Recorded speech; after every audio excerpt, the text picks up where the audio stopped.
tatay ka mo, ano nangyari? Hindi po pinanagutan. Ay, na bata, pwede na. Pwede na po makulong. Sa hospital, hindi na ako po sila tumulong. Ito sa problema ang kanyang pinagdadaanan ngayon. Kaya hindi siya halos makapagsalita. Pinsan niya po. Yung tatay, pinsan niya, magpinsan sila. Araw po sa atin lahat mga kababayan, kasalukuyan nandito pa rin ang Tingting Cross dito sa, sabi nila, Mount Samat. Sino po nakakaalam at nakakarating na sa lugar na yun mga kababayan? Ayan. At sa araw na ito, may inilapit po sa ating team ang kanilang kapitan mga kababayan na isang bata mga kababayan. Kaya atin siyang kakausapin at aalamin kung ano yung pwedeng maitulong dahil ayon kay kapitan talagang mahirap ang buhay. So samahan niyo ako mga kababayan, no? Ayun mga kababayan, no?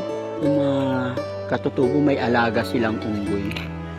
Pero wag natin lapitan kasi takot ko diyan baka kagatin ako. Ay, hindi ako kalaban. Oh, kaibigan ako. Matapang siya, no? Ate, magandang hapon. Magandang hapon, te. Ate, ako si Daddy Frankie. Okay lang idikit ko tong mic? Ayan. Uupo ako. Ay, meron silang ano.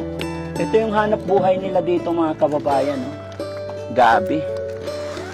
Pero iurong ko lang para hindi mapagan. Okay lang tumabi, ate. Tibay ba to? Baka gumuho tayo.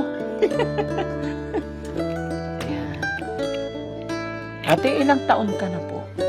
17. Kapapanganak lang niya mga kababayan. Ilang araw na yung baby mo? Mag-iisang buwan po sa Mag-iisang buwan na siya. Cute-cute naman niya, no? Asan po ang tatay niyan? Alam. Kaya kami nandito dahil nung nagpunta kami, mag-Indian sit tayo mga kababayan para maganda yung usapan namin ni ate. Kaya kami nandito dahil ipinakiusap ka sa amin ni Kapitan na pasyalan kita. Kami yung mga charity vlogger. Ba't parang ang tahimik mo? Ano pangalan pala ni ate? Camille. Ate Camille. 17 years old. Bakit walang tatay ka? Ano nangyari? Hindi po pinanagutan. Ay, hindi pinanagutan. Nasaan siya? Andiyan po. Andiyan po sa likod ng Mount Samat. Nasa likod ng Mount Samat? Ano yun? Katutubo rin? Mayroon din palang ganun na hindi pinananagutan. Asan ang mga magulang mo? Ala. Ha? Ala po. Ano?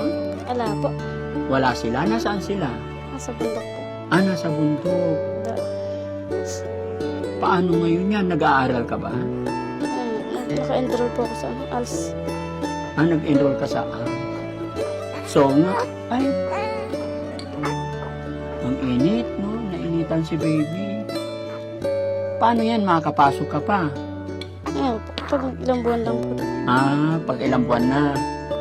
Dadalhin sa school? Paano Ano yan? lang po? Breastfeed? Module naman po yun sa sa ALS. Module naman. Paano ba nangyari? Bakit, hindi kanya pinanagutan? Pwede ba ikwento sa amin?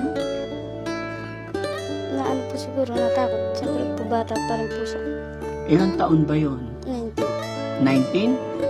Hindi na bata, pwede na. Pwede na po makulong.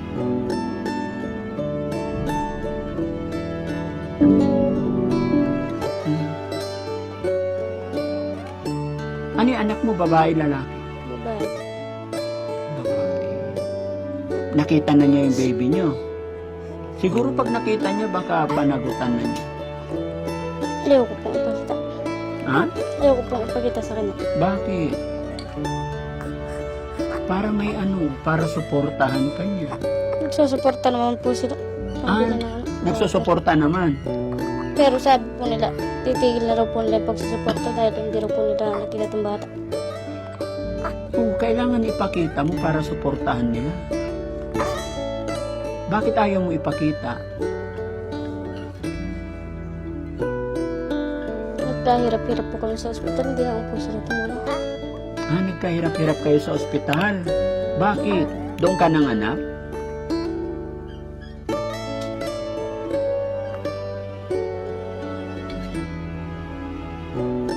Pag-usapan nyo, baka maayos nyo pa. Nagsama ba kayo nun? Ay, hindi pa. Boyfriend lang. Tapos nabuntis.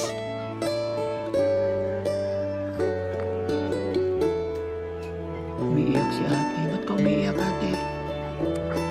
Galit ka sa asawa mo?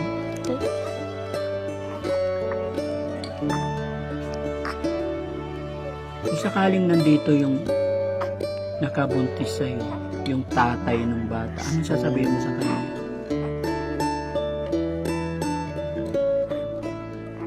Hindi ko po alam.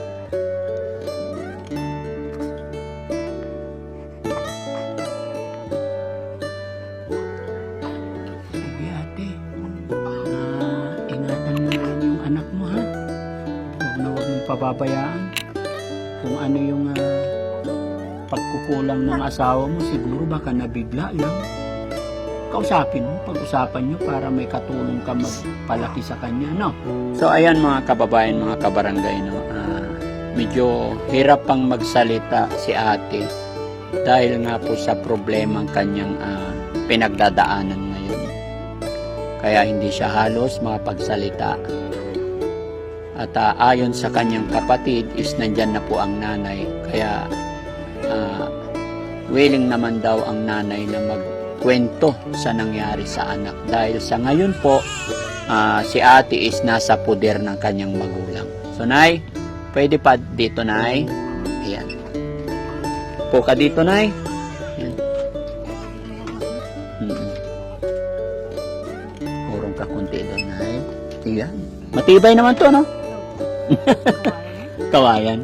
Ay, magandang hapon. Ano nga po bang gaya natin sinabi, ano, kaya kami nandito dahil inalapit nga po ni Kapitan yung mga kabarangay niya dito. Ano nga po pala nangyari sa anak niya na? Nag-aaral po siya, tapos kanya naman po nandun kami sa talat ay kabog-kabog. Nagbabantay po, nagipagbantay po kami ng sagingan. Siya po nag-aaral po dito sa poder po ng kapatid ng tatay niya. Ay, si ate, nakatira siya sa... Kapatid po ng tatay niya. Opo. Ngayon po, hindi kabadong lagi akong hindi makatulog po, sir. Balisang-balisa po ako, sir. Sabi nung tatay niya, ano kaya, punta mo yung anak mo muna. Pagkayari mong mga lakal ng ano, pagkatinda mo ng walis na yan, punta mo muna yung anak mo doon. Sabihin mo sa kanya, umuwi muna dito, kuya, dali niya yung module. Ngayon po, hindi punta po ako dito. Ayaw po sumama. Tapos, ang tiyuhin niya, nasa bundok po, tinatawag po nila sa cellphone.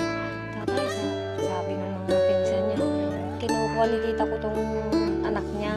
Kasi nga, ala nang katulong si tita ko. Kuha mo, mayaring mag-module tong si Camille para matulungan niya si tita ko maghanap buhay.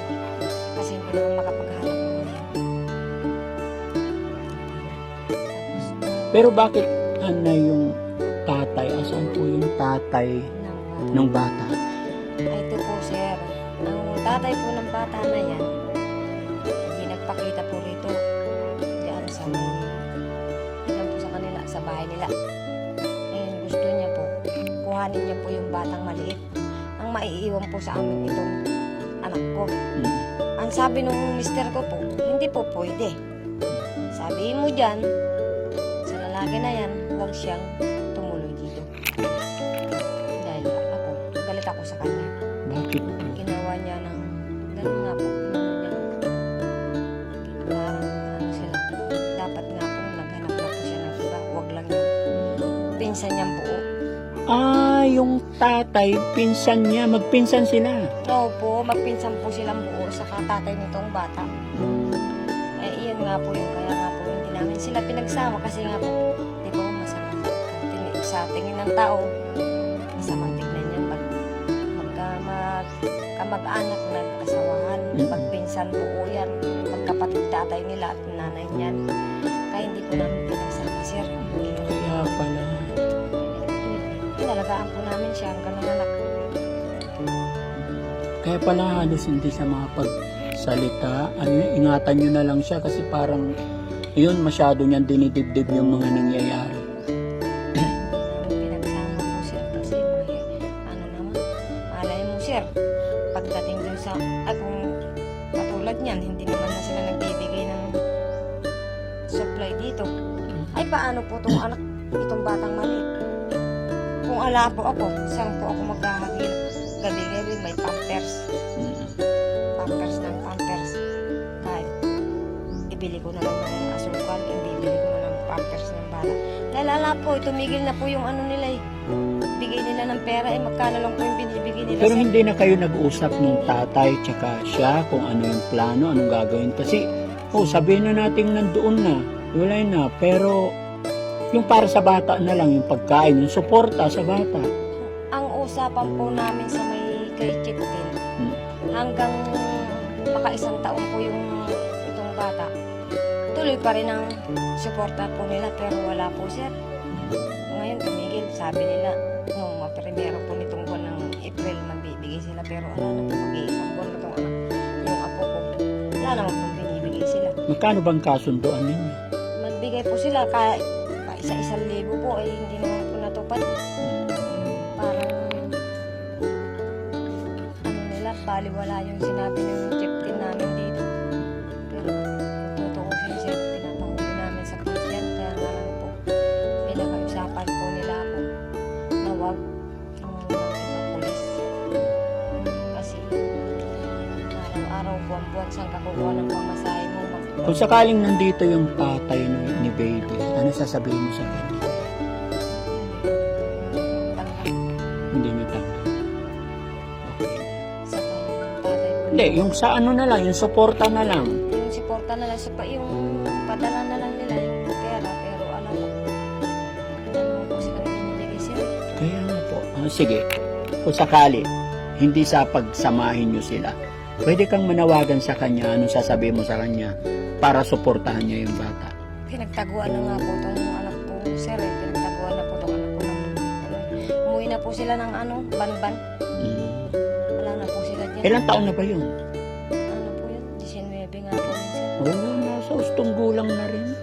Kaya nga po tinalikuran niya ng bata. Gusto niya, kuhanin niya yung batang maliit. Ay, anong ipapadidi niya, sir? Breastfeed naman, no? Oo. Sige na. Ganun na lang. Alagaan nyo na lang yung apo nyo. Tsaka suportahan nyo na lang si ate kasi medyo malungkot, tahimik. Babae naman po yung anak niya. Sana kung lalaki eh. Yung pag-aaral niya yan, oh. Para lang sila magkapatid, di ba, sir? Opo. Saka yung anak niya. Tahimik na. Nagugutom kanina, no? Sige na, maraming salamat pero bigyan ko na lang ng pambili ng pampers yung bata. Ayan na, no? May 1,500 ako dito. Pagpasensyaan nyo na po para sa ng bata. Pampers niya. Salamat po, sir. Alang, sir. Salamat. So ayan mga kababayan, isang mapagpalang araw at maraming salamat pong muli. Pansamantala, magpapaalam po si Daddy Frankie. Anak ng Pangasinan, from Pangasinan, mabuhay po tayong lahat. God bless po.